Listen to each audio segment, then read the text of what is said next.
Welcome to this Ubuntu Project video facilitated by Zentertainment Enterprises. Be sure to like and subscribe if you learned something new. Now, onto the video. Hi, everyone, and happy May. I wanted to spend some time today introducing myself and talking about why I am excited to be a part of this initiative and this program, and just start from there.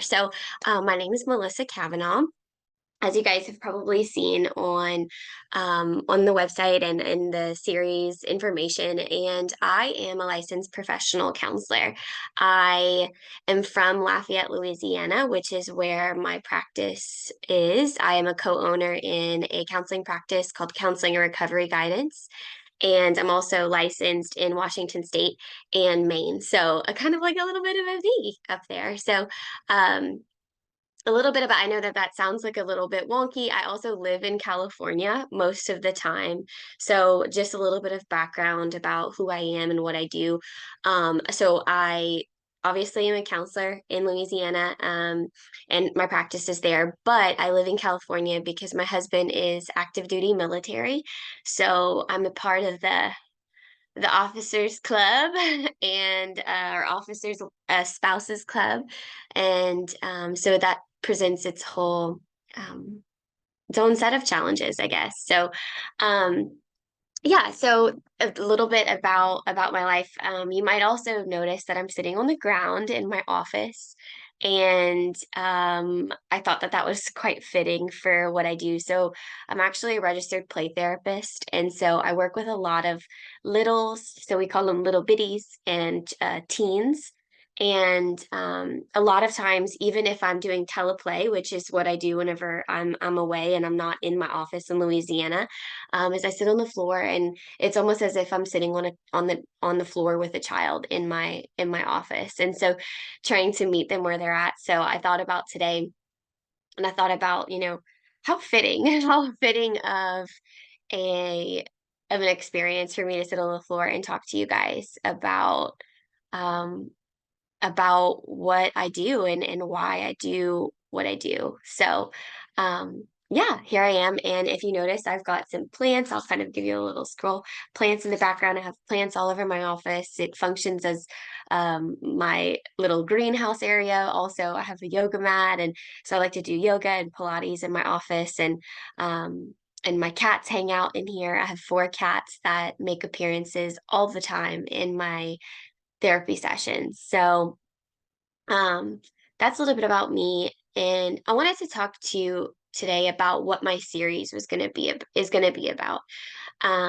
Something that I am very, very passionate about, and the reason that I went into this field in the first place is about building awareness around addiction and what addiction is and what it isn't, and the people that it can affect. And so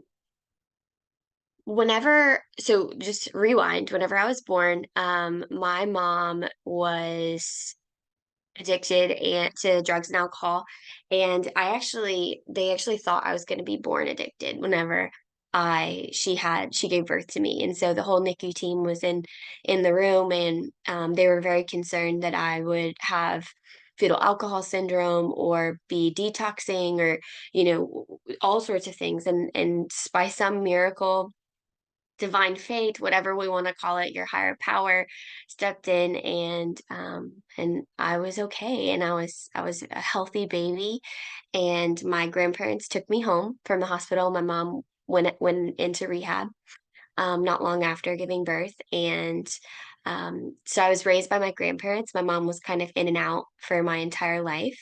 Um, Dealing with the ups and the downs of what addiction is. It's kind of the way that I've described it over the years and to people is like it's like a roller coaster that you never know when it's going to drop and when it's going to slow down and when it's going to go fast and when it's going to flip over. And that's kind of what addiction was for us. And for a long time, I I felt like it was my fault. I felt like I could have done something different. I felt like if I was a better daughter to my mom, maybe she could stop drinking. or maybe she would stop using.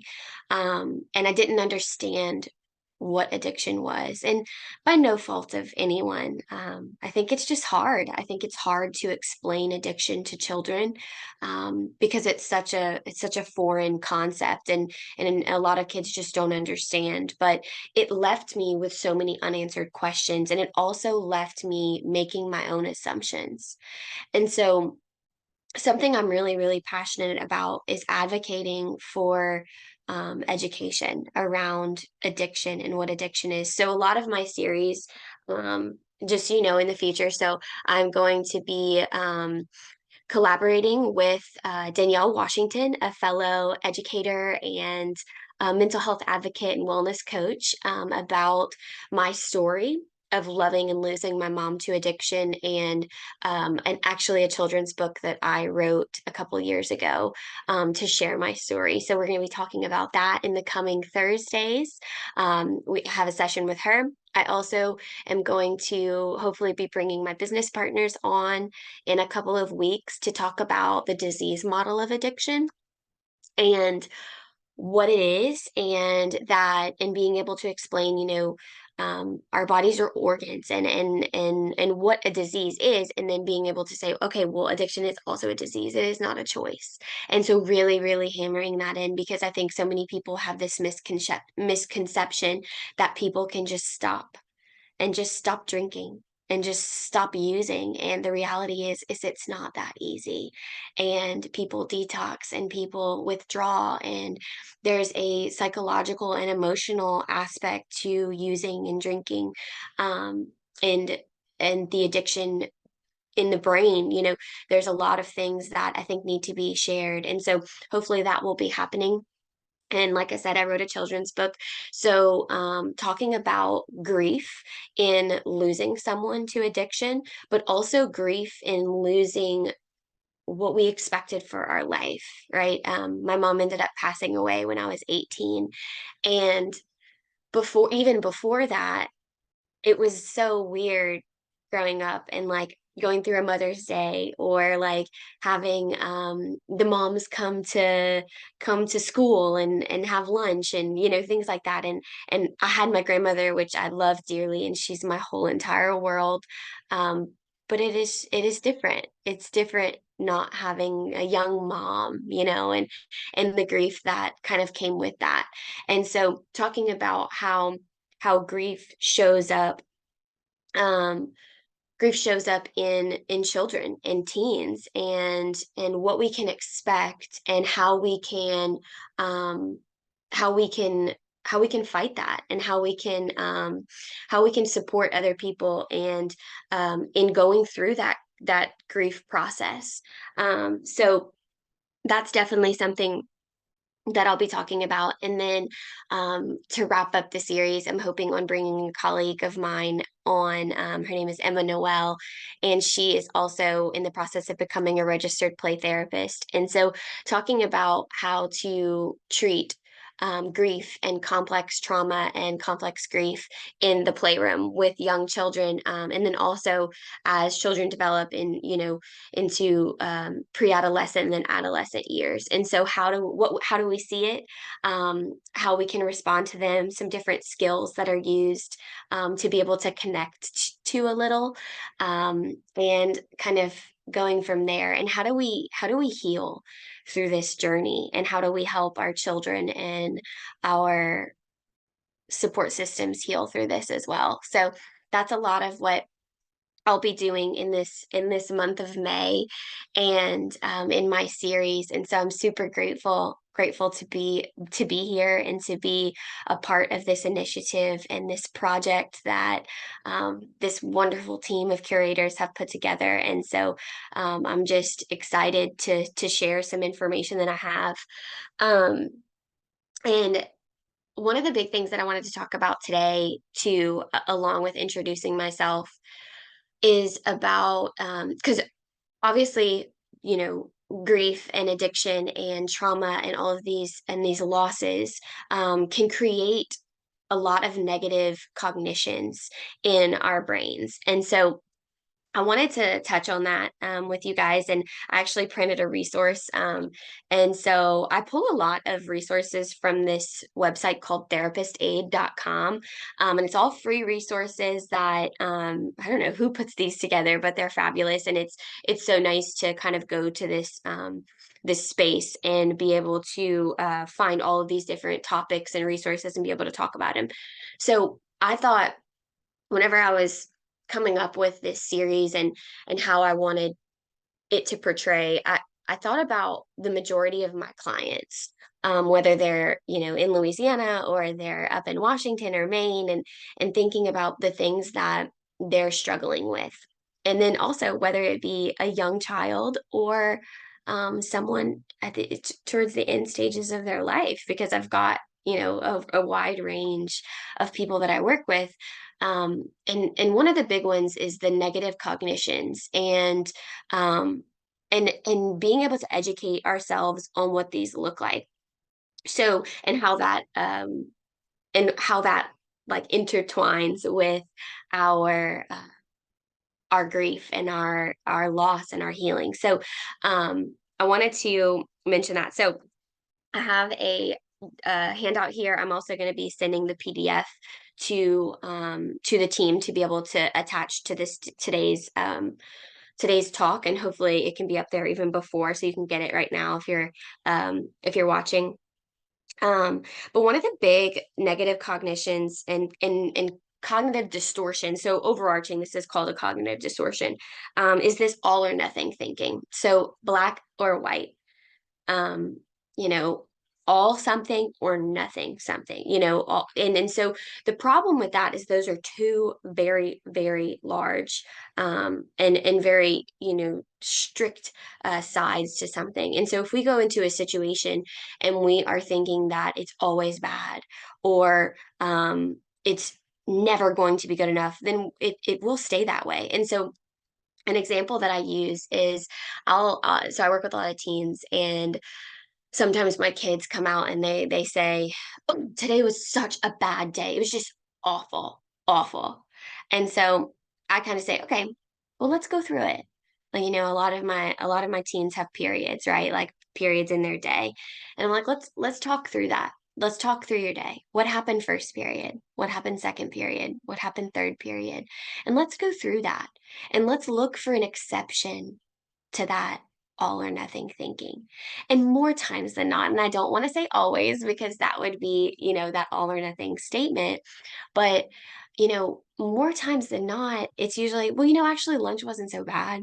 Like I got to hang out with my friend and like we giggled and like it was a great time. Or, I took a test in Spanish and actually I aced it. So what we're doing is we're creating, like I said, that exception to the all or nothing or the black or white thinking. And so already we can reframe that to a lot of today was bad, but there were some good parts. Or um, even though I felt pretty down, I did laugh at that moment. And so that's giving me some excitement and some grace in my thinking. And so noticing how that can shift, right? Like that can shift our mindset. I had a client the other day say, I'm a bad person. I'm a bad person. And I challenged them and said, says who? And she's like, well, me. And I said, well, but is that a fact or is that an opinion? And even just like building that awareness to like what a fact and opinion is like that's an opinion. You know what? Opinions can change.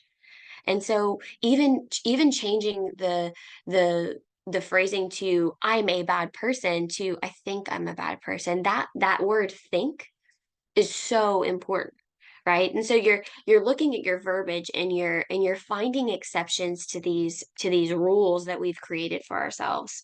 And so another another statement that a lot of people do, and another cognitive distortion in this list and irrational thoughts is like, I should have gotten over that already, right?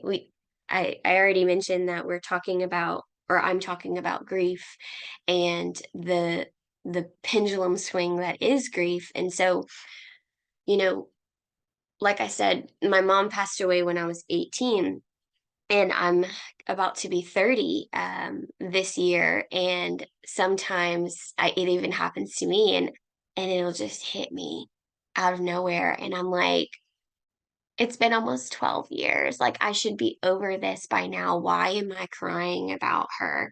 Or why am I crying about the loss of parts of my childhood? And then I realize how unhealthy and unhelpful those thoughts are, that I should be over it and I should be okay and I shouldn't be feeling this. And the reality is no, I just am. It's not about shoulds or coulds or would'ves, like, it's about, this is how I'm showing up today and how my grief is surfacing for whatever reason. Maybe it's the time of day, maybe it's the time of year, maybe it's the fact that Mother's Day is coming up, and the reality is my life looks a little bit different. I have mother figures, and I have my grandmother who actually chose to adopt me. So legally, she is my mom. But the reality is that my biological mother could never be the mother that I needed her to be, and that is painful, and that is worthy of grief in whatever way that looks like. So being mindful of that cognitive distortion and that irrational thought. And so another one that I wanted to talk about um, is magical thinking. So the way that it's described here in this page is the belief that thoughts, actions, or emotions are um, or emotions influence unrelated situations. So the example is, if I hadn't hoped something bad would have happened to him, he wouldn't have gotten to that accident. And so, you know, so I will be talking about this in my series next week that I collaborate with Danielle Washington, and talking about the book that I wrote, the children's book. And you'll read in the book that, if you choose to read it, of course, um, you'll read in the book that the day before my mom passed, she called and I didn't answer the phone. And so a lot of my thinking over the years has been this magical thinking, and this magical thinking of, like, if I would have just answered the phone, maybe she wouldn't have passed away. But the reality is her passing had nothing to do with anything that I could have done. It had everything to do with the fatigue that her body was in from using and drinking for so long. And so noticing that these cognitive distortions can create such negative thinking patterns in our world, and how unhelpful they can be.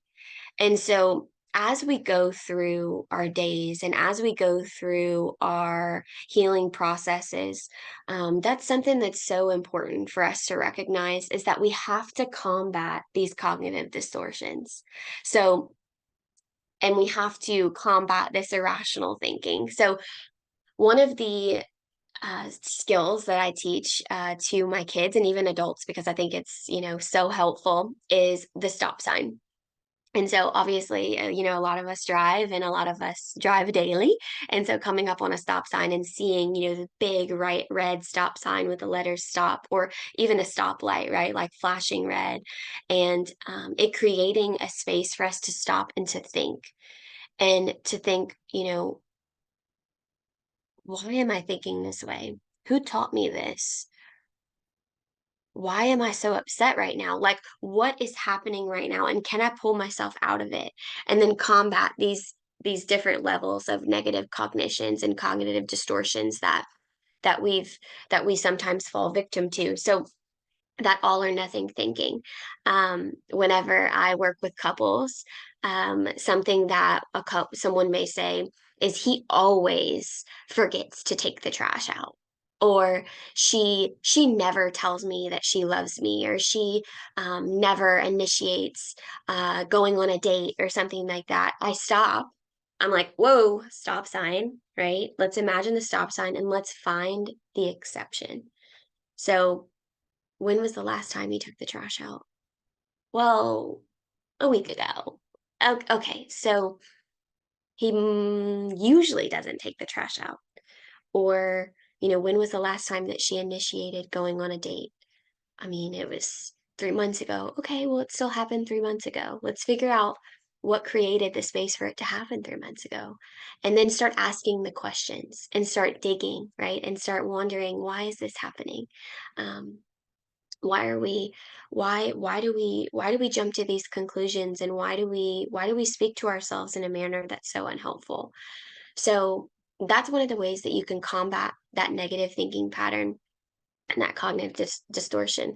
I also sometimes ask clients to visualize an actual battle going on. It doesn't have to be a super violent battle or anything like that, but visualize the negativity and the negative cognition and visualize the positive, right? And then see them, combat each other and see them fight. And even by seeing that, it creates a sense of hope, right? Like, it creates a sense of, wait, there's another way. Which, so if we start training our brains to think in this other way and find the exception to the rule, then a lot of times that can help, right? Whenever I start guilting myself about the death of my mom, and the lack of my involvement with her, and the lack of me talking to her, I then have to remember, why did I do that? And create grace for myself, and have grace for my own emotional experience. I was in pain. My mom was not around, and when she was, sometimes she was loaded and she didn't remember what she was saying. And there were a lot of painful memories, and so part of what I had to do as an adolescent was distance myself from her. And so I have to remind myself that I was just doing the best with what I knew. And that's what I hope everyone can kind of take away too, is like, we're all doing the best we can with what we know. And we're just trying to find these ways to combat this negativity, and to combat this pain that we're holding on to, whether it be due to the loss of a loved one, or a traumatic experience, or day-to-day stressors, and obligations, and being tired and fatigued. um, and so we're working on changing this, and we're working on creating healthier patterns. Um, and I think another helpful exercise that it just like popped into my head that I use a lot, that I think is could be really, really helpful for some of you out there, and you can do it with little ones, and you can also do it as an adult, is the rosebud thorn exercise. So I challenge you guys for this week or this month, the month of May, Mental Health Awareness Month, to start having these conversations. So if you're going to try the rosebud thorn, so think about it. You got a rose, a bud, and a thorn, right? So if you think about it in terms of metaphorical, like, meaning, so rose being, what's the best thing that happened to you today? The thorn being the most difficult thing or the worst thing that's happened today. And then the bud being something that you're looking forward to tomorrow. And so if we looked at that, I want to explain the meaning behind it too. So the rose, right? What's the best thing that happened today? So focusing on good, and focusing on positive, and focusing on light, right? That's so, so powerful. And then the thorn, some may say, wait, we're trying not to get in this negative thinking pattern, but we do need to recognize pain, and we do need to recognize hardship. The whole goal is not to shut it out and to completely dissociate from it. And we don't want to shove it in a box and always push things away. Um, we want to be able to talk about these things, and we want to be able to acknowledge that sometimes things do not go the way that we plan, right? And so honoring that thorn, but then the the hope of the bud of, what are we looking forward to tomorrow or next week, right? What can we work towards? And I think that that's something that is so, so powerful, and something that I want to hit home. And I think that in my series, I want to talk a lot about that hope of what can come, and the hope that can come from healing, and recovering, and and just creating that conversation of hope and recovery and love and support. So, um, yeah, all of that. I know I talked about a couple of different things today, but I did want to leave everyone here, all the viewers that so graciously joined today, with something to kind of take home. And so I'm excited about this series, and I'm excited to be a part of this initiative. This project is super powerful, and I love all the aspects of it. There's somatic Sundays, there's movement Mondays, talk therapy Tuesdays and Thursdays. All of these things are so important, and I love that there's this collaborative approach, and this holistic and eclectic. Coming together of all of these different professionals and entrepreneurs and just beautiful, beautiful people spreading this mission. And so I'm just grateful to be here. Um, Again, my name is Melissa Cavanaugh, and you can find me on social media. I think our Instagrams and things are going to be linked. I talked a little bit about my book today, and that's you can find that on Amazon. It's called Please Write Back, and we'll maybe link it or something like that. But I just am grateful that you all are here and so appreciative to share this space with you. And I'm really excited about this whole month to come. So if anyone needs to reach out to me, I'm sure I can put my contact or maybe my email or something in some of the information to come. So I hope you all have a wonderful, wonderful Thursday, and I will see you next week. Bye. Please be sure to like and subscribe and hit the notification bell to know when we upload a new video.